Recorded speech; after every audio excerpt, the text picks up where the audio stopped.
কিন্তু সাংবিধানিক প্রধানের সঙ্গে যে কাণ্ডটা করা হয়েছে, এই কাণ্ড করার পরে কেন, আমি তো জানতে চাইছি কেন নন্দিনী চক্রবর্তী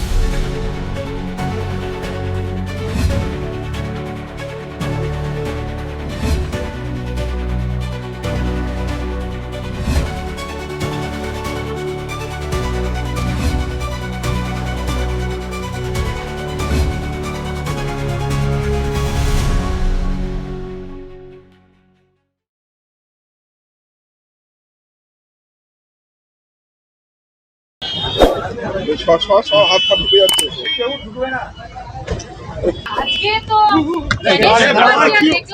কালো পতাকা দেখানো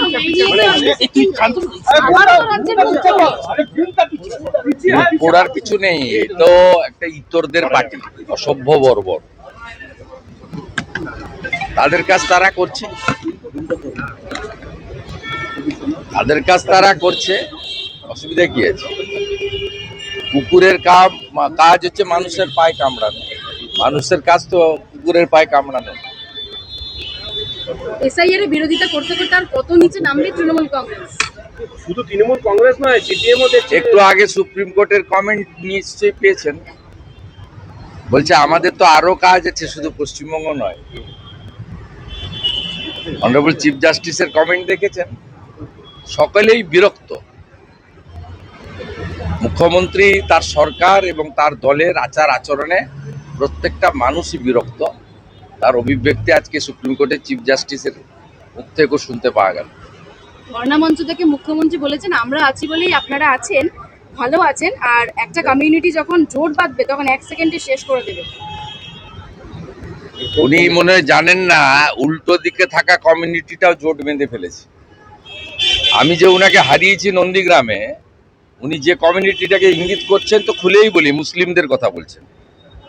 সেই মুসলিম কমিউনিটি এখন হুমায়ুন কবিরের পিছনে জোট বেঁধেছে বাবরি মসজিদের জন্য, মুসলমান মুখ্যমন্ত্রী করার জন্য। আর অনেক আগে উনি যাদেরকে বলছেন আপনারা বাড়ি থেকে বেরোতে পারবেন না, দেখে নিবে ইত্যাদি, সেই কমিউনিটিও অনেকটাই জোট বেঁধেছে গাঁগঞ্জে। এবারে বাকি কলকাতায় আছে, কলকাতার হিন্দুরাও এবারে জোট বেঁধে ভোট দেবে। এই ধরনের সাম্প্রদায়িক উস্কানিমূলক কথাবার্তা এই মুখ্যমন্ত্রীর মুখেই সাজে, কারণ তিনি সব সময় এই কার্ড খেলেই নির্বাচনে জিতেছেন। 2021-এ সিএ কে এনআরসি বলে মুসলমান খেপিয়ে জিতেছেন। 2024 সালেও একইভাবে কট্টর সাম্প্রদায়িক কার্ড খেলে জিতেছেন। হুমায়ুন কবির নিজে স্বীকার করেছে যে মুখ্যমন্ত্রী তাকে দিয়েই বলিয়েছিলেন শক্তিপুরে, বহরমপুরে, যে আমরা এখানে 70, অন্যরা 30, চাইলে কেটে ভাগীরথীতে ভাসিয়ে দেবো। ওটা উনি বলে স্বীকারই করেছেন।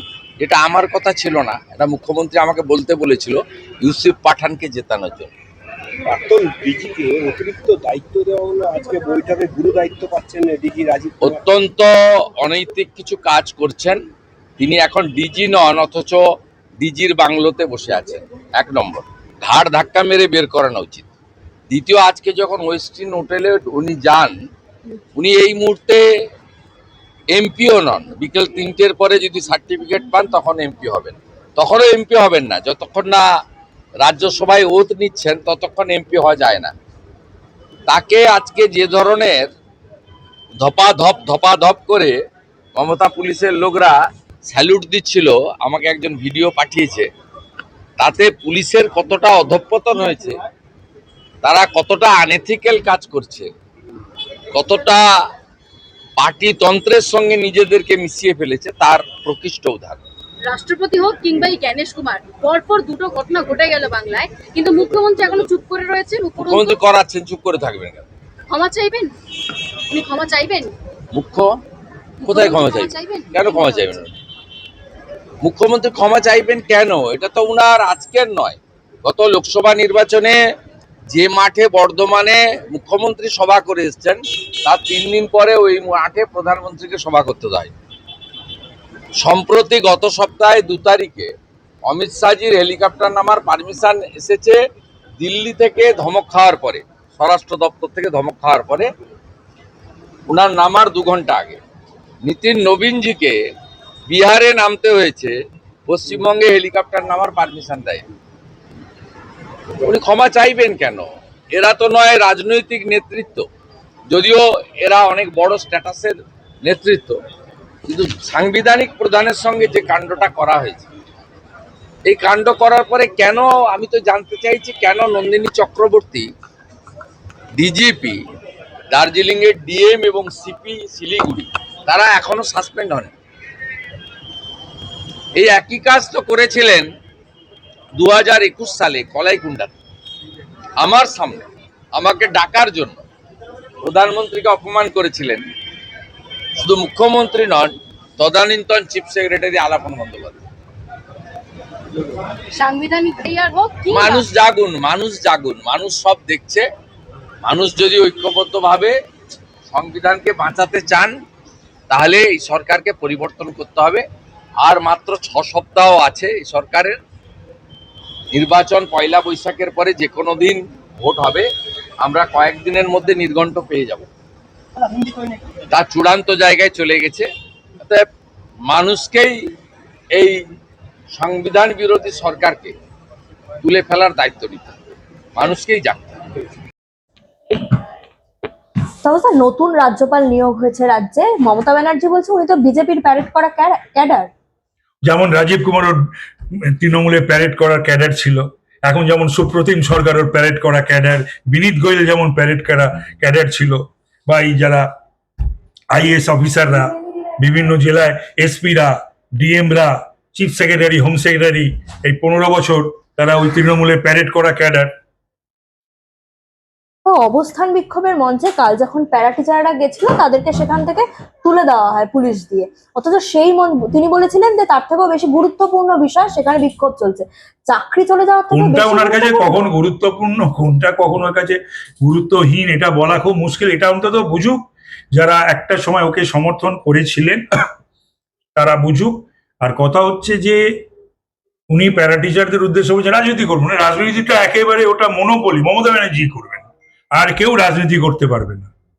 রাজনীতির মানুষ, ওরা তো রাজনীতি করতে যদিও যায়নি, রাজনীতির মানুষ তো রাজনীতিই করবে। খোলে মার্কেটে মূলা বেচবে নাকি বা শাক বেচবে নাকি? তবে প্যারা টিচাররা তাদের যন্ত্রণার কথা বলতে গেছে, আগামী দিনে আরো কেউ যেতে পারে, গেছেও তো বহু। এত ক্ষোভ এবং বিক্ষোভ কখনো কোনো সরকারের বিরুদ্ধে এর পূর্বে দেখা যায়নি।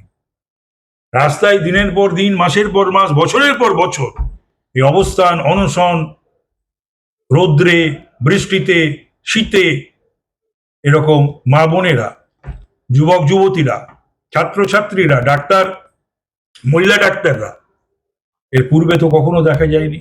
এটা কি আশা করেছিল নাকি কখনো পশ্চিমবাংলার মানুষ, যে এই তৃণমূলকে এনেছিল তারা, এই মমতা ব্যানার্জিকে বসিয়েছিল কুর্সিতে এইগুলোর জন্যে?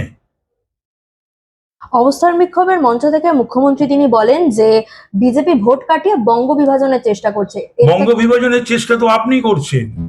আপনি যেভাবে হিন্দু গন্ডা ধর্ম, আপনি যেভাবে যে ওরা দুধেলো গরু, আপনি যেভাবে বলেছেন যে ওরা যদি বেরিয়ে পড়ে একসঙ্গে আমি কি করে সামাল দেব, আপনার মন্ত্রীরা, আপনার এমএলএরা কেউ বলছে কেটে ফেলে দেবো 2 ঘন্টার মধ্যে, আমরা 70%, ওরা 30%।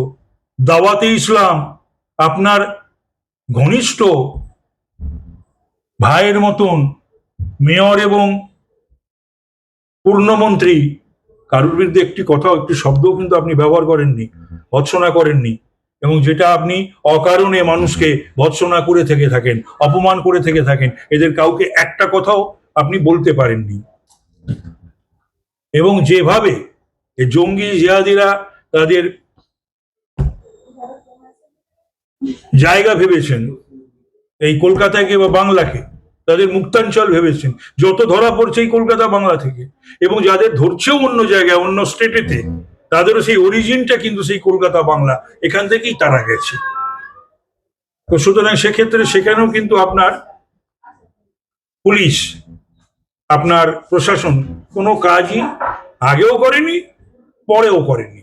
এবং আপনি তো মা বোনেদের পাশে না দাঁড়িয়ে আপনি তো শেখ শাহজাহানের পাশে দাঁড়ান, শওকতদের পাশে দাঁড়ান, জাহাঙ্গীরদের পাশে দাঁড়ান,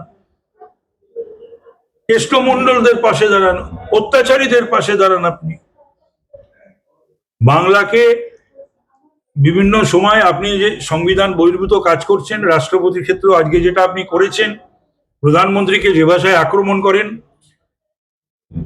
অমিত শাহজিকে একজন মহিলা বাংলার মুখ্যমন্ত্রী আপনি হোদল কুতকুত বলছেন, তো এগুলো একটা রাষ্ট্রের অঙ্গরাজ্য, আপনার একই সংবিধান ফলো করার কথা। তারপরে আপনি বলবেন যে বিজেপি এটা করছে। আপনি চাইছেন বাংলাকে ভাগ করতে এবং পশ্চিম বাংলাকে পশ্চিম বাংলাদেশ করতে। তাহলে আপনি জঙ্গি জিহাদির কথা বললেন, সন্ত্রাসবাদের কথা বললেন, ঠিক এই কারণে কি এইরকম একদম দুধে গোয়েন্দাকে আমাদের রাজ্যে রাজ্যপাল করে না, আনা সেটা হচ্ছে? সেটা আমি আমি আমি বিষয়টা হলো, এর পূর্বেও তো আইপিএস হয়েছে, আগেও হয়েছে, বিভিন্ন জায়গায় হয়েছে। রাজেশ্বর রায় তো বাংলায় এসেছিলেন, হয়েছে। আইএসও তো হয়েছে, আইপিএসও হতে পারে একই। আইপিএস কে মমতা ব্যানার্জি যদি রাজ্যসভায় পাঠাতে পারে, তাহলে আইপিএস রাজ্যপাল হতে পারে না? রাজ্যপাল তো হয়েছে আইপিএস। শুভেন্দু অধিকারী হতেই পারতো না যদি না মমতা ব্যানার্জির আশীর্বাদের হাত তার মাথায় থাকতো, এমনটা বলছেন কল্যাণ বন্দ্যোপাধ্যায়। কল্যাণ জানেই না, কল্যাণ তখন রাজনীতিতে ছিলই না যখন শুভেন্দু শুভেন্দু হয়েছে। কল্যাণ তো কোনোদিন ছাত্র রাজনীতি করেনি। মমতা ব্যানার্জিটা করেছে, ওকালতিটা হয়ে দাঁড়িয়েছে ইত্যাদি। তারপরে তৃণমূল নিশ্চয়ই রাজনীতির থেকে বেশি কোর্টের কাজটাই দলের হয়ে করত।